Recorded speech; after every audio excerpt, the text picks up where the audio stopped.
What is investing? A shark wants fish. Not one or two, he wants whole schools of them. So the shark starts raising little fry near the coral reef. Sounds like a plan, stick with me. The shark patrols daily, guarding the little fry. Nothing happens. Next week he patrols again. Still nothing. The week after, same thing. Weeks pass, months pass. Eventually those tiny fry grow.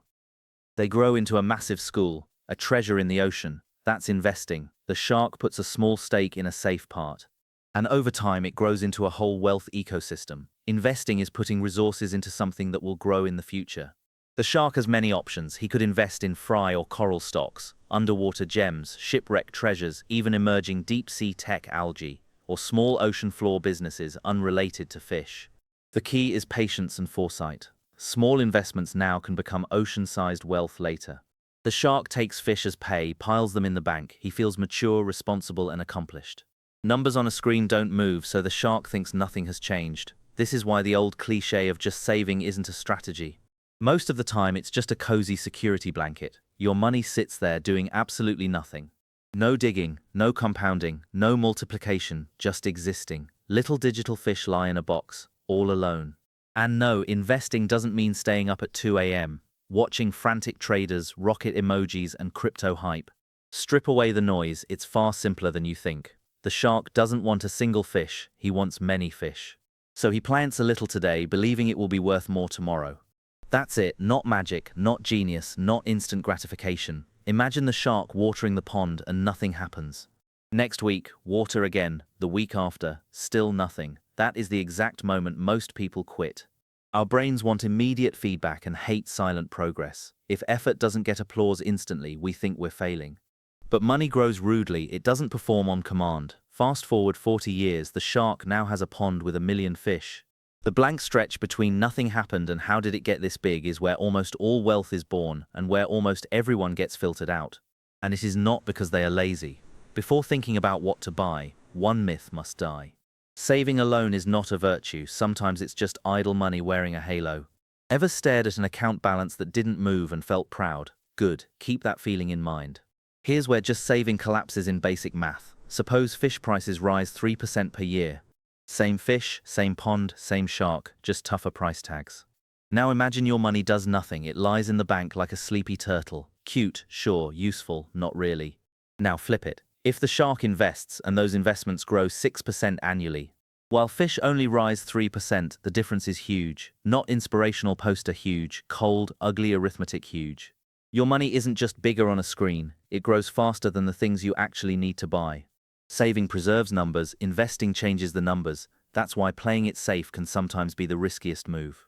Gold, real estate, oil, or some bonds may roughly match inflation. They at least preserve value, they won't make you rich overnight.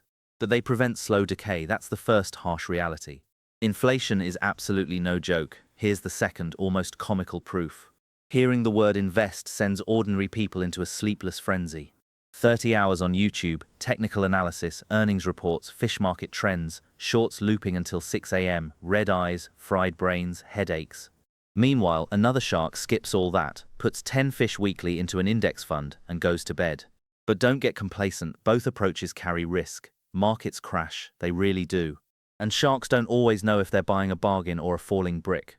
That's the point, risk isn't a flaw, it's the admission fee. Because when you look at numbers, old myths quickly look awkward. Money sits still while living costs rise 3% per year.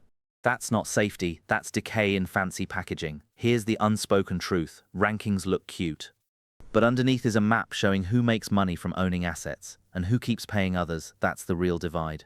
Not smart sharks versus dumb sharks, not hard-working sharks versus lazy sharks, but owner sharks versus user sharks.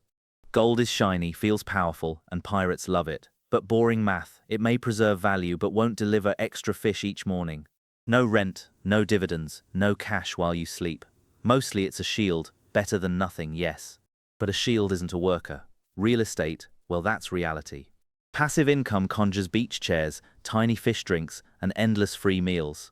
Reality is keys, maintenance, insurance, leaks, taxes, vacancies, and 2 a.m. calls.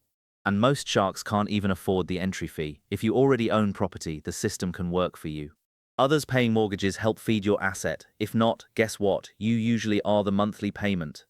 Crypto is the same pattern, just louder music. When it's up, everyone's a philosopher. When it's down, everyone's long-term. Sure, some coins soared, yes, Bitcoin looks strong at times, but volatility does not equal value creation. All assets share a layer. The world first rewards ownership, then labor. And patience only matters when compounding is possible. So when someone says just work hard, ask them, hard at what? Earning and spending, or transferring payments into ownership step by step. Only one path is systemically effective. Here's the actual, important, boring operation. Not sexy, not I found the next moonfish. Small, dry, almost insulting, open an investment app. Pick a broad index fund or ETF, set up automatic transfers. Make them small enough to feel silly, $10, $20. That's it. For beginners, the real enemy isn't IQ, it's chaos. You get paid, feel strong for a moment, scroll your phone, reward yourself, and money vanishes on takeout, forgotten subscriptions, and late-night impulse buys. Don't wait for discipline to become character. Build a conveyor system. Payday comes, take a tiny slice first. Deliberately stay boring. Weekly choices lead to emotional decisions. Emotions are terrible portfolio managers. One red day and you panic. One green week and you feel like Warren Shark. You start pressing buttons, watching prices while in line, in bed, on the toilet, at lunch, in previously boring gaps. That's how the long game gets hijacked by short-term emotion. A fixed plan fixes it, same day, every time. Extra rule, never invest money you'll need next month. That's bill money, keep it boring in cash, survival comes first. Investable money is what you can leave completely untouched, safe from car troubles or life surprises. Start small, barely noticeable, no chest tightening. It's not glamorous, wealth rarely starts with fireworks. Usually it begins with an unnoticed auto transfer. The only promise, this plan looks boring, you can step away. Rent weird, car makes noise, life hands you fish skins. You don't need to keep feeding the investment machine for discipline. Just stop, protect your cash, and breathe. That's the whole game, small, consistent, and long-term. Market drops, your brain yells, that's your shark alert doing shark stuff. The mistake isn't seeing red, it's life pressure forcing bad decisions. No cushion, every drop feels catastrophic. Tight budget, same story. Do less, just enough so future you reaps rewards while present you survives. Even a dumb Tuesday passes, no heroics, no get-rich fantasies. Know this thing 10x Friday, bro, just boring auto transfers, quietly compounding while you live your life, forget the drama. That's how compounding quietly works. Philosophy for comment sections, build a system you can pause guilt-free, restart without pride, hold without panic. It's the closest ordinary people get to a cheat code. Not a guarantee, not fate, just better odds, more time, and a lot less self-made explosions.